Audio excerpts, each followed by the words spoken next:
গল্পটি শুরু হয় একটি কাল্পনিক শহরে, যেখানে ওয়াল্টার কয় নামের একটি পরিবার রাজত্ব করত। এই পরিবারের প্রধান ছিলেন হিল্ডা, তার ভাইয়ের নাম ছিল গিডিয়া, বোনের নাম মেলেনি এবং মেলেনির স্বামী গ্লেনও এই পরিবারের সাথেই থাকত। এই পরিবারের বিরুদ্ধে যাওয়ার সাহস কারোই ছিল না। ভুলবশত যদি কেউ এমনটা করেও ফেলে, তাহলে তাদেরকে পিঁপড়ের মতো টিপে মেরে ফেলা হতো। নিজেদের ভয়াবহ দাপট বজায় রাখার জন্য তারা প্রতি বছর দ্য কলিং নামে একটি বলি দিত, যেখানে 12 জন মানুষকে ধরে এনে সকলের সামনে নির্মমভাবে হত্যা করা হতো। এরপর আমরা বয় নামের একটি ছোট ছেলেকে দেখতে পাই, যে তার মা এবং বোন মিনার সাথে থাকত। ভাই বোনের মধ্যে ভালোবাসাটা ছিল অপরিসীম। সমস্ত কিছুতেই তাদের ভীষণ মিল ছিল, অর্থাৎ খেলাধুলা থেকে পড়াশোনা, টিভি দেখা, সবকিছুই তারা একই সাথে করত। তাদের এই ছোট্ট পরিবারে তারা অনেক সুখী ছিল। কিন্তু একদিন তাদের এই হাসিখুশি পরিবারে দুর্ভাগ্যের ছায়া নেমে আসে, যখন কাই পরিবার তাদের বন্দি করে ফেলে। এরপর কলিং সেরেমনিতে বয়ের মা এবং বোনকে তার চোখের সামনেই তিলে তিলে হত্যা করা হয়। এমনকি বয়কেও রেহাই দেওয়া হয় না, তার সাথেও অনেক অত্যাচার করা হয় এবং তার জিভ কেটে তাকে একটি গাছের সাথে উল্টো করে ঝুলিয়ে দেওয়া হয়। বয় মনে করেছিল হয়তো সে আর বাঁচবে না, কিন্তু হঠাৎই একজন মার্শাল আর্ট যোদ্ধা সেখানে আসে এবং সে বয়ের প্রাণ বাঁচায়। এই যোদ্ধার নাম ছিল শ্যামান। যদিও বয় পরে জানতে পারে যে শ্যামানের স্ত্রী এবং সন্তানকে ওই পরিবার নির্মমভাবে হত্যা করেছিল, কিন্তু সে কোনো রকমে কয় পরিবারের হাত থেকে পালাতে সক্ষম হয়েছিল এবং সে এটাও জানতে পারে যে শ্যামান তার মায়ের বন্ধুও ছিল। শ্যামান বয়কে তার আশ্রয় নেয় এবং সে তার খুব যত্ন নিতে শুরু করে। শ্যামান প্রতিদিন বয়কে মার্শাল আর্ট শেখানো শুরু করে। বয় প্রতিদিন শারীরিক এবং মানসিক প্রশিক্ষণে কঠোর পরিশ্রম করতে থাকে, কারণ এখন তার জীবনের একমাত্র লক্ষ্য ছিল হিল্ডাকে হত্যা করে তার মা এবং বোনের মৃত্যুর প্রতিশোধ নেওয়া। দিন প্রতিদিন তার প্রশিক্ষণ আরও কঠিন হতে শুরু করে। এই কঠোর প্রশিক্ষণে তাকে ক্ষুধার্ত রাখা হতো, বেঁচে থাকার জন্য তাকে পোকামাকড় খেতে হতো এবং পাশাপাশি সে মাটির নিচে গিয়ে শুধুমাত্র বাঁশের সাহায্যে শ্বাস নেওয়ার অনুশীলন করত। ওই ঘটনার পর থেকে বয় কথা বলতে পারত না এবং কানেও শুনতে পেত না, কিন্তু সে লিপ রিডিং শিখে নিয়েছিল। অর্থাৎ সে মানুষের ঠোঁটের নাড়াচাড়া দেখে বুঝে যেত যে মানুষটি আসলে কি বলতে চাইছে। কিন্তু এই কড়া ট্রেনিংয়ের মধ্যেও বয় তার বোন মিনাকে একদমই ভুলতে পারছিল না, কারণ মিনা সবসময়ই তার অনেক খেয়াল রাখত। তারা ভাই বোন একে অপরকে প্রচণ্ড ভালোবাসত। কিন্তু স্যামান তাকে তার অতীত ভুলে গিয়ে নিজের মিশনের প্রতি তার মনোযোগ দিতে বলে। বয় সেই ঘটনাগুলিকে প্রায় ভুলে গিয়েছিল, কিন্তু সে চাইলেও তার বোনকে কিছুতেই ভুলতে পারছিল না। প্রায় সে মিনাকে দেখতে পেত এবং সে তার সাথে কথাও বলতো। এইভাবে দেখতে দেখতে অনেকগুলো বছর কেটে যায়। বয় এখন বড় হয়ে উঠেছে। বছরের পর বছর কঠোর পরিশ্রমের ফলে বয় এখন অনেক শক্তিশালী হয়ে উঠেছে, যেগুলিকে ব্যবহার করেই সে এখন স্যামানকে হারাতে চলেছিল। স্যামান দেখতে চেয়েছিল বয় প্রতিশোধ নেওয়ার জন্য তৈরি হয়ে উঠেছে কিনা, কিন্তু ঠিক তখনই হঠাৎ মিনার উপস্থিতি দেখে বয়ের মনোযোগ ভেঙে যায় এবং সে এই লড়াই হেরে যায়। স্যামান প্রচণ্ড রেগে গিয়েছিল। তাদের কথাবার্তা থেকে এটাই বোঝা যায় বয় এখনও পুরোপুরি প্রস্তুত হয়নি। একদিন তারা দুজনেই পাশের একটি শহরে যায়, যেখানে একটি মেয়ে ফুল বিক্রি করছিল এবং সেই মেয়েটি বয়কে একটি ফুল দেয়। বয় বেশ খুশি অনুভব করছিল, কারণ বহুদিন পরে প্রথমবার কোনো মেয়ে তার সাথে কথা বলেছে। কিন্তু ঠিক তখনই কয় পরিবারের রয়্যাল সোলজাররা এসে সাধারণ মানুষের ওপর আক্রমণ করতে শুরু করে। জানা যায় তারা এখানে কলিং সেরেমনিতে বলি দেওয়ার জন্য মানুষ ধরতে এসেছে। তাদেরকে দেখার সাথে সাথেই বয় এবং সামান লুকিয়ে পড়ে। কিছুক্ষণ পর ভিড়ের মধ্যে থেকে একটি মেয়ে গ্লেনকে কায় পরিবারের হাতের পুতুল বলে সম্বোধন করে। মেয়েটির কথা শুনে গ্লেন রেগে যায় এবং সে তাকে লক্ষ্য করে গুলি চালায়, কিন্তু ভুলবশত সেই গুলিটি অন্য কাউকে গিয়ে লাগে, যার কারণে সেই স্থানে একটি বড়সড় ঝামেলা সৃষ্টি হয়। এরপর স্থানীয় মানুষরা রয়্যাল সোলজারদের উপরই আক্রমণ করতে শুরু করে। ঠিক তখনই গিডিয়া জুন 27 নামের একজন হেলমেট পরা যোদ্ধাকে ডেকে আনে। জুন 27 সেখানে উপস্থিত হয় এবং রয়্যাল সোলজারদের ওপর আক্রমণকারী মানুষদের সে নির্মমভাবে হত্যা করে। এই ঘটনায় মাত্র 6 জন জীবিত ছিল, যেটা দেখে বয় তার শৈশবের সেই ভয়াবহ দিনটি স্মরণ করে এবং সে সিদ্ধান্ত নেয় যে আজ রাতেই সেরেমনি চলাকালে সে হিলটাকে হত্যা করবে। স্যামান তাকে অনেক বোঝানোর চেষ্টা করে, কারণ সে জানে এই লড়াইয়ের জন্য সে এখনও প্রস্তুত নয়, কিন্তু বয় তার কোনো কথায় কান দেয় না। এরপর সে গোপনে গ্লেনের গাড়ির ডিকিতে উঠে পড়ে, যেখানে আগে থেকেই একটি মৃতদেহ রাখা ছিল। কিছুক্ষণ পর গ্লেন এবং গিডিয়া একটি ওয়্যার হাউসে পৌঁছায়, যেখানে তারা মেলিনির ভয়ঙ্কর রাগের সম্মুখীন হয়, কারণ তারা দুজনেই বাজারে মৃতদেহের পাহাড় তৈরি করে এসেছে, অথচ কলিং সেরেমনির জন্য 12টি মানুষ জোগাড় করতে পারেনি। গ্লেন এবং গিডিয়া একে অপরকেই দোষারোপ করতে থাকে। অবশেষে মেলেনি তাদের রাস্তা থেকেই যে কোনো 6 জনকে তুলে আনতে বলে। বয় সে গাড়ির ডিকি থেকে বেরিয়ে ওয়্যার হাউসে চলে আসে, যেখানে সে হঠাৎ করেই মিনার দেখা পায় এবং ভুলবশত রয়্যাল সোলজারদের সামনে চলে আসে। সোলজাররা বয়ের দিকে বন্দুক তাক করে, কিন্তু বয় তার সাহস এবং অসাধারণ দক্ষতার মাধ্যমে তাদের সবাইকে শেষ করে ফেলে। কিন্তু এই রয়্যাল ফ্যামিলিতে সোলজারদের কমতি নেই, একের পর এক সোলজার আসতে থাকে। তাই বয় সেই জায়গা ছেড়ে পালিয়ে যাওয়াটাই সঠিক মনে করে। যখন সে লুকিয়েছিল তখন বাসু নামের এক বন্দির সাথে তার পরিচয় হয়। বাসু বলে বয় যদি তার হাতকড়া খুলে দেয় তাহলে সে হিলডাকে হত্যা করতে তাকে সাহায্য করবে। প্রথমে বয় কিছুটা দ্বিধায় পড়লেও পরে সে বাসুকে মুক্ত করে দেয়। এরপর তারা দুজনে মিলে ওয়্যার হাউসের সমস্ত সৈন্যদের হত্যা করে এবং গ্লেনকেও ধরে ফেলে। এরপর গ্লেনের কাছে হিলডার অবস্থান সম্পর্কে জানতে চাওয়া হয়। গ্লেন বলে হিলডা কাই পরিবারের সাথে তাদের প্রাসাদে কলিং সেরেমনি উদযাপন করবে। গ্লেন তাদের কাছে নিজের প্রাণ ভিক্ষা চায়, কিন্তু বাসু তার দিকে একটি কড়া ছুঁড়ে মারে, যেটা ঘটনাস্থলেই গ্লেনের মৃত্যু ঘটায়। এরপর তারা দুজনে ওয়্যার হাউস থেকে বেরিয়ে বিদ্রোহী দলের গোপন আস্তানায় পৌঁছায়, যেখানে বেনি নামের একটি লোক বয়ের দিকে বন্দুক তাক করে, কিন্তু বাসু তাকে সবকিছুই বুঝিয়ে বলে। সে জানায় যে বয় তার বন্ধু। এরপর বাসু বেনিকে জিজ্ঞাসা করে বাকিরা কোথায়। বেনি বলে রয়্যাল সোলজাররা সকলকেই হত্যা করেছে। কথাটি শুনে বেনি কান্নায় ভেঙে পড়ে, কারণ যে মেয়েটিকে সে ভালোবাসত রয়্যাল সোলজাররা তাকে হত্যা করেছে। এরপর তারা তিনজনে হিলডার প্রাসাদে কিভাবে প্রবেশ করা যায় তারই একটি পরিকল্পনা করতে শুরু করে। বয় রাঁধুনির পোশাক পরে এবং বাকিরা গার্ডের ছদ্মবেশ নেয়। এরপর বয় একজন রাঁধুনি হিসাবে প্রাসাদে প্রবেশ করে। এখানে সে আবারও মিনার দেখা পায় এবং মিনা তাকে ম্যাকনস খাওয়ার পরামর্শ দেয়। বয় সেই খাবারটি খায়, যেটা খাওয়ার পর তার মনের অবস্থা পুরোপুরি বদলে যায়, কারণ সে এত সুস্বাদু খাবার এর আগে কখনো খায়নি। তখন বাসু তাকে তার মিশনের প্রতি মনোযোগ দিতে বলে। এরপর বয় সেখানকার কিচেনে তার পোশাকটি খুলে ফেলে। কিচেনে থাকা অন্যান্য কর্মচারীরা তাকে দেখতে পেয়ে যায় এবং এখানে আবার একটি লড়াই শুরু হয়। বয় প্রথমে একটি চাকু নিয়ে লড়াই করে, এরপর সে চিজ গ্রেটার দিয়ে এক একজনের চামড়া ফালা করে দেয়।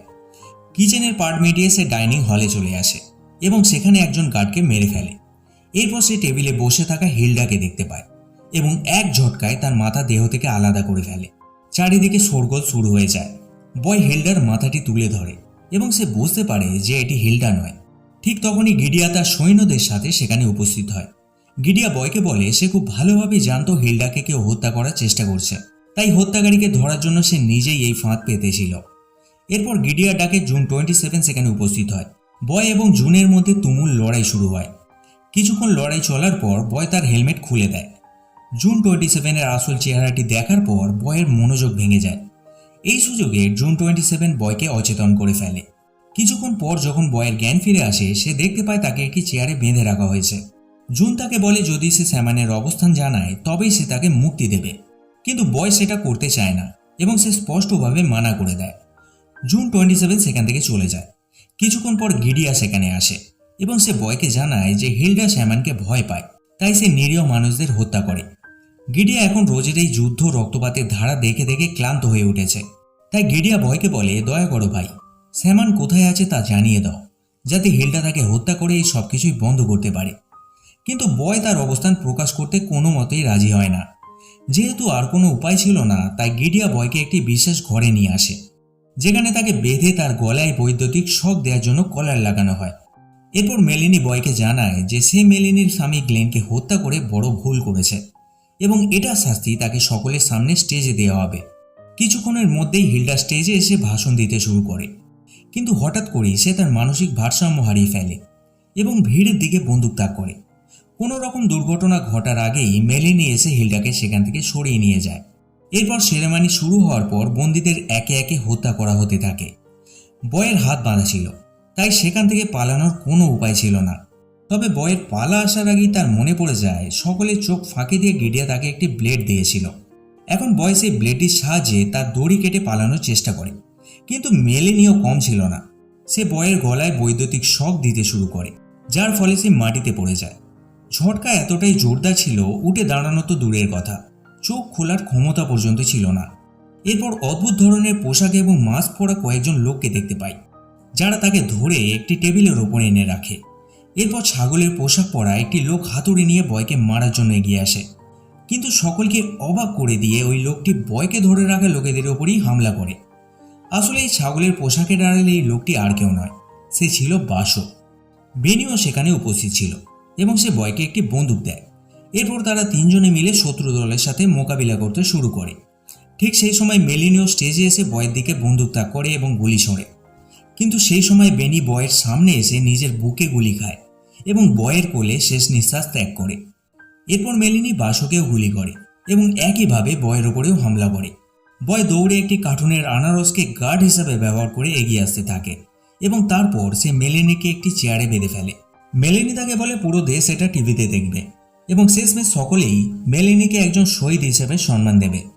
কিন্তু বয়ের এতে কোনো আসে যায় না, তাই সে মেলিনির মাথা শরীর থেকে বিচ্ছিন্ন করে দেয়। এরপর বয় হলের মধ্যে ঢুকে পড়ে, যেখানে গিডিয়া আহত অবস্থায় মাটিতে পড়েছিল।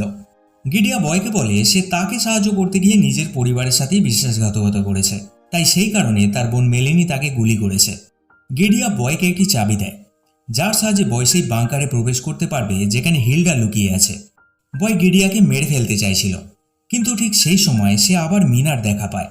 এখানে মিনা তাকে বলে গিডিয়া তোমায় এমন সময় সাহায্য করেছে যখন তোমার পাশে কেউ ছিল না, তাই তাকে হত্যা করা তোমার উচিত হবে না। বয় খুব ভালোভাবেই জানে এখন তার কি করা উচিত, কারণ সে বুঝে গিয়েছে মিনা শুধুই তার কল্পনা। সে মেনে নিয়েছে তার বোন অনেক আগেই মারা গেছে। বয়ের এই কথাটাকে সত্যি প্রমাণ করে মিনা যেন হঠাৎ করেই অদৃশ্য হয়ে যায়। এরপর বয় গিডিয়াকে নির্মমভাবে হত্যা করে, কারণ এই পরিবারের প্রত্যেকটি সদস্য, চাই সে ভালো হোক বা খারাপ, সকলে মিলেই তার ফ্যামিলিকে হত্যা করেছিল। এরপর সে বাংকারের কাছে পৌঁছায়, যেখানে হিল্ডা লুকিয়েছিল। দরজা স্ক্রিনে হিল্ডাকে দেখতে পাওয়া যায়, যেখানে হিল্ডা বয়কে বলে কারণ ছাড়া তুমি ভিতরে প্রবেশ করতে পারবে না, আর তা সত্ত্বেও তুমি যদি ভিতরে প্রবেশ করতে চাও তাহলে তুমি মারা যাবে। বয় তখন হিল্ডাকে তার শৈশবের একটি ছবি দেখায়, যেটা তার বোন মিনা এঁকেছিল। সে বলে আমি এখানে কোনো কারণ ছাড়া আসিনি, আমি আমার বোনের মৃত্যুর বদলা নিতে এসেছি। ছবিটি দেখে হিল্ডা স্তম্ভিত হয়ে যায় এবং হঠাৎ করেই স্ক্রিনটি বন্ধ করে দেয়। এরপর বাংকারের দরজা খুলে যায়, যেখানে অনেক সৈন্য তার সামনে দাঁড়িয়ে ছিল, কিন্তু অবাক করার বিষয় হলো কেউ তার ওপর আক্রমণ করছে না। জুন 27 বলে হিল্ডা তোমার অপেক্ষায় আছে। বয় সেখানে পৌঁছানোর পর হিল্ডা তাকে জড়িয়ে ধরে। বয় প্রথমে কিছুই বুঝতে পারে না। এরপর সে দেখতে পায় কয় পরিবারের একটি বড় ছবিতে তার নিজেরও ছবি রয়েছে, যেটা দেখে সে হতবাক হয়ে যায়। ঠিক তখনই তার অতীতের ঘটনাগুলি মনে পড়তে শুরু করে। সবকিছুই তার মনে পড়ে যায় যেগুলি সে ভুলে গিয়েছিল। সে বুঝতে পারে যে হিল্ডা আসলে তারই মা। হিল্ডা তাকে জড়িয়ে ধরে এবং সে বলে এত বছর ধরে সে তাকে অনেক খুঁজেছিল, কিন্তু তাকে কোথাও খুঁজে পাওয়া যায়নি। এখানে একটি ফ্ল্যাশব্যাক দেখানো হয়। আমরা দেখতে পাই অনেক বছর আগে বয় এরকমই একটি কলিং সেরেমনিতে উপস্থিত ছিল। সাধারণ মানুষের সাথে নয়, বরং রাজকীয় পরিবারের সাথে ছিল। হিল্ডা তার হাতে একটি বন্দুক দিয়ে স্যামন এবং তার পরিবারকে হত্যা করতে বলেছিল, কিন্তু বয় ভয় পেয়ে স্যামনের স্ত্রী এবং কন্যার দিকে গুলি চালায়। কিন্তু স্যামন এই ঘটনায় কোনো প্রকারে বেঁচে যায় এবং সে কোথাও অদৃশ্য হয়ে যায়। এদিকে বয় এই অসহায় মানুষগুলিকে এভাবে শাস্তি দিয়ে অনুশোচনায় ডুবে যায় এবং সে অনেক বেশি ভেঙে পড়ে। এরপরই সে একটি জঙ্গলের মধ্যে চলে আসে, যেখানে স্যামন তার পিছু নেয়। দৌড়ে সে জঙ্গলের মধ্যে লুকিয়ে পড়ে, কিন্তু স্যামনের হাত থেকে সে রক্ষা পায় না। স্যামন তার উপরে এতটাই মানসিক টর্চার করে যার কারণে সে তার সম্পূর্ণ অতীত ভুলে যায়। এই টর্চারের মধ্যে ছিল জিভ কেটে নেওয়া, বধির করে দেওয়া এবং ঝুলিয়ে রাখা, যেমনটা গল্পের শুরুতে বলা হয়েছিল। আর এই সব কিছুর পিছনে ছিল স্যামন। স্যামন চাইলে সেদিন বয়কে হত্যা করতে পারত, কিন্তু সে এমনটা করে না, কারণ বয়কে জোকার হিসাবে ব্যবহার করে সে কয় পরিবারকে ধ্বংস করতে চেয়েছিল। স্যামন বয়ের সম্পূর্ণ অতীত ভুলিয়ে দেয় এবং সে তাকে এটা ভাবতে বাধ্য করে যে তার পরিবারকে হিল্ডাই হত্যা করেছে, যাতে পরবর্তীতে বয় স্যামনের জন্য প্রতিশোধ নিতে পারে। সিন বর্তমানে ফিরে আসে। সত্যিটা জানার পরও বয় খুব একটা খুশি হয় না, বরং সে আরও লজ্জিত হয়, কারণ এমন একটা পরিবারে তার জন্ম হয়েছে যেই পরিবারের কাজই হলো মানুষকে নিষ্ঠুরভাবে হত্যা করা। জুন 27, যাকে সে শত্রু ভাবত, আসলে সে ছিল তার আপন বোন। অনেকদিন পর ভাইকে দেখতে পেয়ে তারও চোখ জলে ভরে ওঠে। এখন হিল্ডা বয়ের কাছ থেকে স্যামনের অবস্থান জানতে চায়, যাতে সে তার প্রতিশোধ সম্পূর্ণ করতে পারে। কিন্তু বয় এখনও স্যামনের সাথে বিশ্বাসঘাতকতা করতে প্রস্তুত নয়, কারণ স্যামনকে সে একজন গুরু হিসেবে মানে। তার এই কথাটি শুনে হিল্ডা প্রচণ্ড রেগে যায়, কারণ বয় তার পরিবারের কথা একটুও ভাবছে না। তাই সে জুন 27কে আদেশ দেয় বয়কে হত্যা করার। জুন 27 একটি কুঠার হাতে তুলে নেয়, কিন্তু তখনই তার ছোট ভাইয়ের সাথে কাটানো শৈশবের সেই সুন্দর মুহূর্তগুলি মনে পড়ে যায়। জুন 27 ঘুরে দাঁড়ায় এবং সে হিল্ডাকেই হত্যা করে। এরপর হিল্ডার শত শত সৈন্যরা বয় এবং জুনের ওপর আক্রমণ করতে শুরু করে, কিন্তু এই লড়াইয়ে দুই ভাই বোন মিলে একটি টিমের মতো কাজ করে। সৈন্যদের থেকে বাঁচতে তারা একটি লিফটের মধ্যে এসে পৌঁছায়, যেখানে জুন তার ভাইকে বলে তার মা সবসময়তেই বলতো তার ভাই মারা গেছে, কিন্তু জুনের মন বলতো সে এখনো বেঁচে আছে। জুন কখনোই এরকম একটি মেয়ে হতে চায়নি, কিন্তু এই পরিবারের সাথে চলতে চলতে সে নিজেও জানে না কখন সে হিংস্র হয়ে উঠেছে। এরপর লিফটের দরজা খুলে যায় এবং বাইরে আসার পর তারা স্যামনকে দেখতে পায়। স্যামন তাকে বলে তার মিশন এখনো শেষ হয়নি, সে চায় বয় তার বোনকেও হত্যা করুক, কিন্তু বয় স্যামনের কথা অস্বীকার করে, কারণ জুন এখন তার একমাত্র পরিবার। তার এই কথা শুনে স্যামন রাগে পাগল হয়ে ওঠে এবং সে তাদের উপর আক্রমণ করে। তার প্রথম আঘাতে জুন গুরুতরভাবে আহত হয়। বয় রেগে গিয়ে স্যামনের ওপর পাল্টা আঘাত করে, কিন্তু স্যামন তার প্রতিটি চালই জানত। গুরু শিষ্যের এই লড়াইটা অতটা সহজ ছিল না, কিন্তু বয় থেমে থাকে না। অবশেষে সে স্যামনের নেকলেসটা খুলে নেয় এবং সেই নেকলেসের মধ্যে থাকা ধারালো পাথরটি স্যামনের গলায় চালিয়ে দেয়। এই লড়াইয়ে জুন অনেক বেশি আঘাত পেয়েছিল, তার উঠে দাঁড়াবার ক্ষমতা পর্যন্ত ছিল না, তাই সে বয়কে চলে যেতে বলে, কিন্তু বয় তার বোনকে একা ফেলে রেখে যেতে চায় না। তাই সে তার বোনকে কাঁধে তুলে নেয় এবং সে তাকে নিয়ে বাইরে চলে আসে। শেষ দৃশ্যে আমরা দেখতে পাই তারা শৈশবে একে অপরকে রক্ষা করার প্রতিশ্রুতি দিয়েছিল এবং আজ তাদের সেই প্রতিশ্রুতি পূরণ হয়েছে। জানাতে ভুলবেন না এই গল্পটি আপনার কেমন লেগেছে এবং আপনি আপনার ভাই বোনকে কতটা ভালোবাসেন সেটাও কমেন্ট করে অবশ্যই জানাবেন। গল্পটি ভালো লেগে থাকলে লাইক, শেয়ার এবং সাবস্ক্রাইবের মাধ্যমে চ্যানেলটিকে আরও এগিয়ে যেতে সাহায্য করুন এবং নিয়মিত আমাদের আপডেটগুলি পাওয়ার জন্য নোটিফিকেশনটি অন করে নিন। সম্পূর্ণ ভিডিওটি দেখার জন্য অসংখ্য ধন্যবাদ। দেখা হচ্ছে পরবর্তী গল্পে।